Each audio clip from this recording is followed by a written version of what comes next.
આપ જોઈ રહ્યા છો સ્પાર્ક ટુડે ન્યૂઝ। ડભોઈ નગર તાલુકાના વિવિધ મંદિરો ખાતે તુલસી વિવાહ ધામધૂમપૂર્વક સંપન્ન થયા હોય।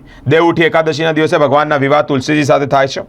દેવ દિવાળીમાં ભગવાન તુલસીજી સાથે લગ્ન કરતા હોવાની માન્યતાને હિન્દુ ધર્મના તમામ લોકો આ દિવસને તહેવાર માફક ઉજવે છે। ભક્તિભાવપૂર્વક શોભાયાત્રા અને ધાર્મિક વિધિ વિધાન સાથે ભગવાનના વિવાહમાં ભાગ લઈ આનંદ વિભોર બની ધન્યતા પણ અનુભવે છે। ડભોઈ નગર સહિત તાલુકાના તમામ કૃષ્ણ મંદિરો, સ્વામિનારાયણ મંદિર, નરસિંહજી મંદિર સહિત વિઠ્ઠલનાથજીના મંદિરમાં તુલસી વિવાહ ધામધૂમપૂર્વક આયોજન કરવામાં આવે છે। ડભોઈ નગરના લાલબજાર ખાતે વિઠ્ઠલનાથજીના મંદિરથી ભવ્ય શોભાયાત્રા પણ નીકળે છે। ત્યારબાદ મોડી સાંજે ભગવાનના વિવાહ સંપન્ન થાય છે। બદ્રીનારાયણ મંદિર, સ્વામિનારાયણ મંદિર, નરસિંહજી મંદિર સહિત દ્વારકાધીશ હવેલીમાં પણ તુલસી વિવાહ ધામધૂમપૂર્વક સંપન્ન થયા છે।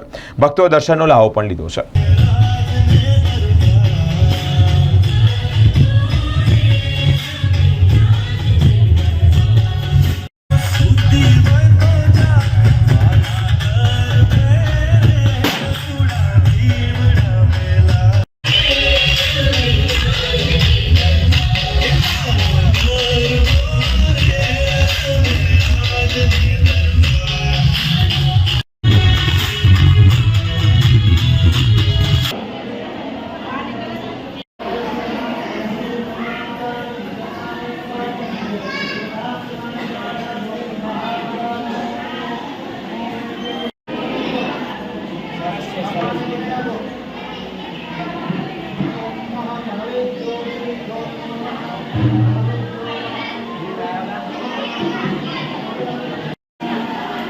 छेड़ा भी आवाज से पिला छेड़ा भी दर्द